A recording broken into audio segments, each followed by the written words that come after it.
स्वागत है दोस्तों आपका एक बार फिर से आपके पसंदीदा चैनल पर। और आज हम बात करेंगे वर्ष 2024 की एसएमई कंपनी का आखिरी आईपीओ। आज समझेंगे कि इस आईपीओ में हमें पैसा लगाना है नहीं लगाना है, काम क्या करती है कंपनी। तो टेक्निकेम ऑर्गेनिक्स लिमिटेड जो कि 1996 में एस्टेब्लिश हुई थी, 28 साल से ज़्यादा के अनुभव वाली केमिकल सेक्टर की कंपनी है। क्या काम करती है, कौन सा केमिकल बनाती है, किन को सप्लाई करती है, फाइनेंशियल्स क्या है, वैल्यूएशन महंगी है सस्ती है, जीएमपी क्या है, सभी कुछ सारे पैरामीटर हम इस वीडियो में कवर करेंगे। बट उससे पहले मैं हूं आपका दोस्त राजेंद्र सिंह गौड़, और यदि अगर अभी तक आपने हमारे चैनल को सब्सक्राइब नहीं किया तो चैनल सब्सक्राइब करके बेल आइकन प्रेस करना ना भूलें, ताकि आने वाले समय में जो भी वीडियो हमारे इस चैनल पर अपलोड किया जाए वो सबसे पहले आपके पास पहुंच सके और आप किसी भी लेटेस्ट अपडेट से दूर न रहें।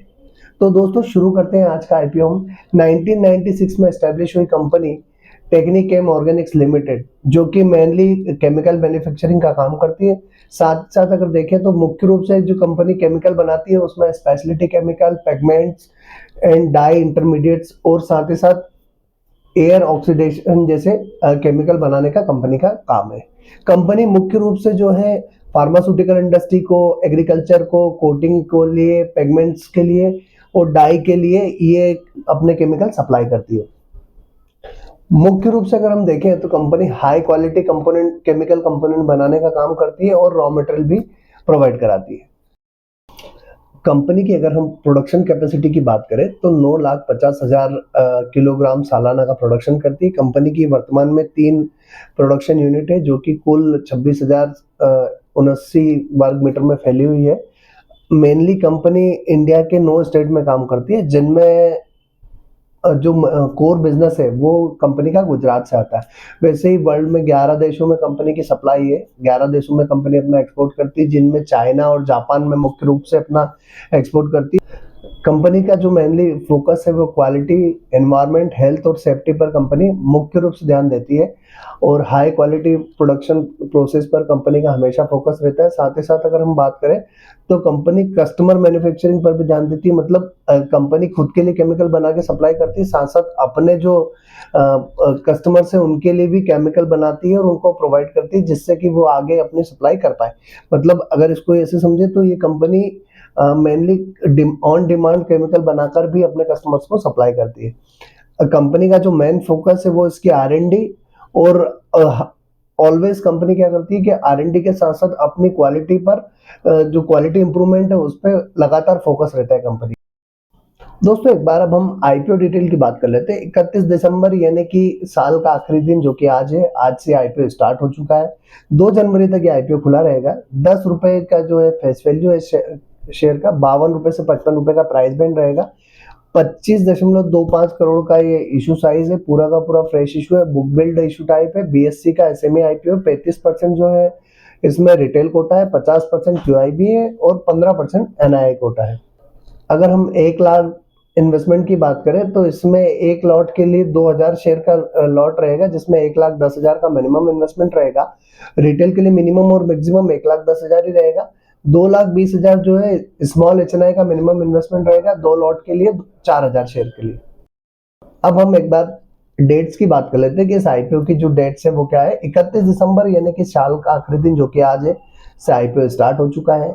2 जनवरी तक आईपीओ खुला रहेगा। 3 जनवरी बेसिस ऑफ अलॉटमेंट है। 6 जनवरी के दिन जो है इस आईपीओ में जिनको अलॉटमेंट आएगा उनके डीमेट में शेयर क्रेडिट कर दिए जाएंगे, जिनको अलॉटमेंट नहीं आएगा उनका फंड उनके बैंक अकाउंट में रिलीज कर दिया जाएगा। और 7 जनवरी के दिन इस आईपीओ की इंडियन स्टॉक मार्केट में पारी की शुरुआत होगी।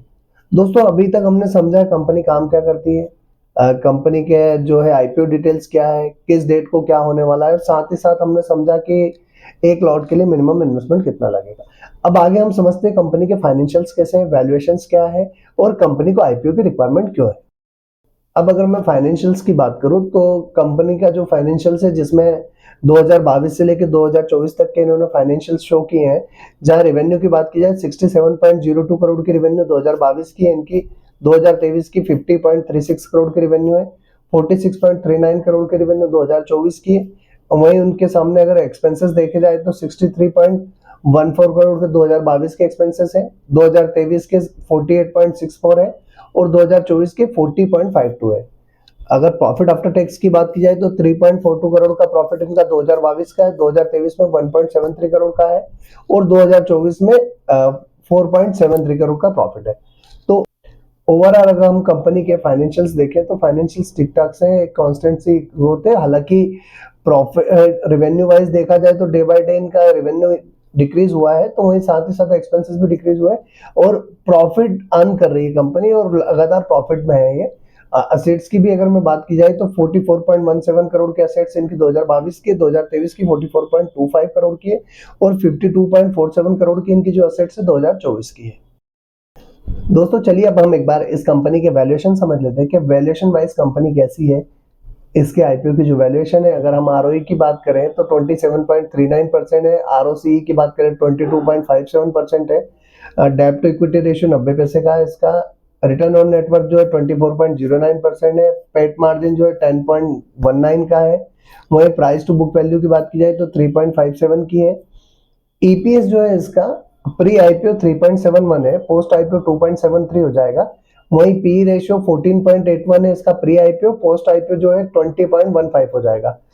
चलिए दोस्तों अब हम एक बार इस कंपनी को इसके पीयर कॉम्पिटिटर के साथ कंपेयर करके देख लेते हैं कि इसके पीयर कॉम्पिटिटर के सामने इस कंपनी की वैल्यूएशन क्या है। तो इसके जो पहला कॉम्पिटिटर है वो है एमए ऑर्गेनिक लिमिटेड, जो कि ईपीएस देखे उसका 11.91 का है, पी रेशियो 108.93 का है, रिटर्न ऑन नेटवर्थ 6.47% है।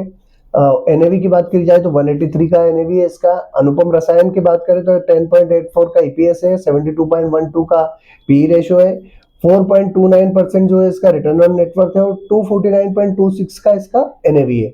वहीं अगर हम केमक्रक्स इंटरप्राइजेस की बात करें तो 5.70 का ईपीएस है, 35.95 का जो है पी रेशियो है, 12.60% का इसका रिटर्न ऑन नेटवर्थ है और 48.79 का इसका एनएवी।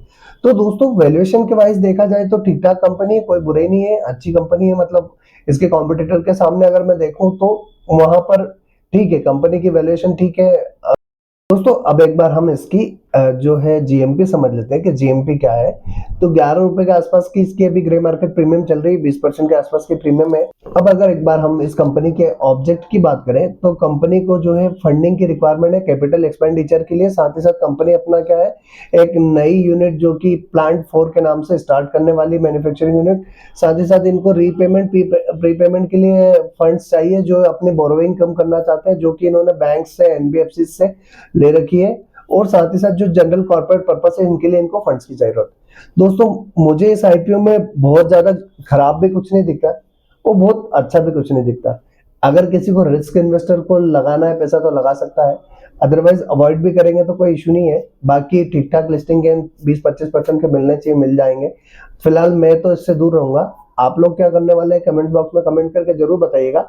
और दोस्तों अगर अभी तक आपने हमारे चैनल को सब्सक्राइब नहीं किया तो चैनल जरूर सब्सक्राइब कर लीजिएगा, ताकि आने वाले समय में जो भी वीडियोस चैनल पर अपलोड किया जाए वो आपको मिले। और साथ ही साथ आप हमें इंस्टाग्राम, टेलीग्राम, फेसबुक और ट्विटर पे भी फॉलो कर लीजिएगा। दोस्तों क्या होता है कि हर छोटी छोटी जानकारी के लिए वीडियो बनाना पॉसिबल नहीं होता, तो जो भी अपडेट्स होते हैं वो हम हमारे टेलीग्राम और इंस्टाग्राम पर अपलोड कर देते हैं। वहां से आप हमें फॉलो करके इन चीजों को ट्रैक कर सकते हो। और साथ ही साथ यदि अगर अभी तक आपने और अपने फैमिली मेंबर के डीमेट अकाउंट ओपन नहीं किए और आने वाले आईपीओस की तैयारी नहीं कर रखी है, आप जितने ज्यादा डीमेट अकाउंट अप्लाई करेंगे उतने ज्यादा अलॉटमेंट के चांसेस होंगे। तो अगर वो तैयारी आपने अभी तक नहीं की है तो हमने आईआईएफएल कैपिटल की फ्री डीमेट अकाउंट की लिंक डिस्क्रिप्शन में दे रखी है, वहां से आप अपना डीमेट अकाउंट, अपने फैमिली मेंबर्स का डीमेट अकाउंट ओपन कर सकते हैं। और जो अकाउंट ओपनिंग चार्जेस बिल्कुल फ्री ऑफ कॉस्ट है और साथ ही साथ फर्स्ट ईयर एएमसी भी फ्री है। तो आप अपना डीमेट अकाउंट ओपन कर लीजिएगा। नॉर्मल प्रोसीजर होती है, 1 घंटे का भी समय नहीं लगता है जिसमें आपका अकाउंट एक्टिवेट हो जाता है। मुश्किल से 20-25 मिनट का टाइम रहता है। पहले अपनी कुछ प्रिपरेशन रहती है वो कर लीजिएगा। इसका सेपरेट वीडियो हमने हमारे यूट्यूब चैनल पर अपलोड कर रखा है कि डीमेट अकाउंट ओपन कैसे करना है। और दोस्तों अगर ये वीडियो पसंद आया हो, आपको अच्छा लगा हो, इन्फॉर्मेटिव लगा हो, तो लाइक, शेयर और कमेंट जरूर कीजिएगा, जिससे हमें ये मोटिवेशन मिलता है कि हम काम अच्छा कर रहे हैं और हम और काम बेहतर करने की कोशिश करेंगे।